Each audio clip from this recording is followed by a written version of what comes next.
What is the definition of conspiracy?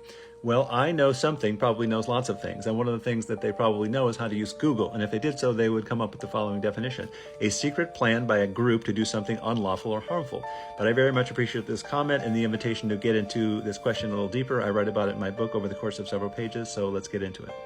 So the first thing to say is that there's a difference between a conspiracy and a conspiracy theory.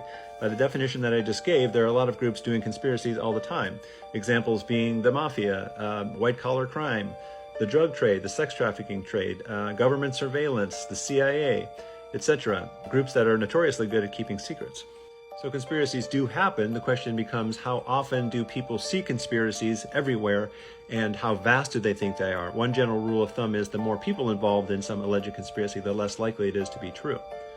So another question that arises is, when does somebody become a conspiracy theorist versus somebody who is just asking questions or being suspicious of authority, challenging authority, all of which are good and healthy things? The short answer is that there's a difference between healthy skepticism on one hand and paranoia on the other hand. The paranoid person is likely to see conspiracies everywhere and to have a deep mistrust of any kind of authority, any kind of expertise whatsoever, and they approach the world through a lens or what's called the hermeneutic of suspicion.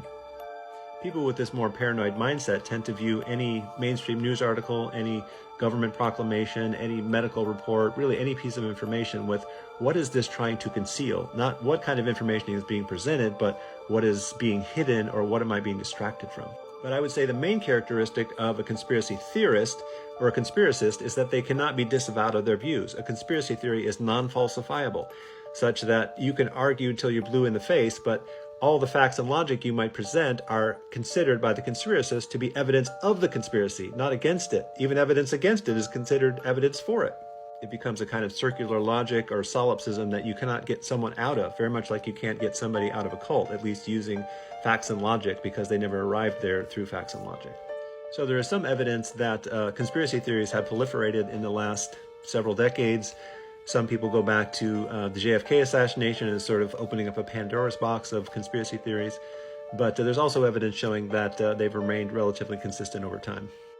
Indisputably, there have been a lot more books and research done on conspiracy theories, especially by people like Michael Barkun, who I talk about in the book, and a guy named Jesse Walker. And these guys talk about different types of conspiracies and different ways that people arrive at conspiracy theories. It's an interesting field of study. And in my book, I also rely on the work of a woman named Abby Richards, who created something you might have seen called the conspiracy pyramid. It's an inverted pyramid at the bottom of which are things that actually happen. And as one goes up the pyramid, they become increasingly unlikely and increasingly anti-Semitic.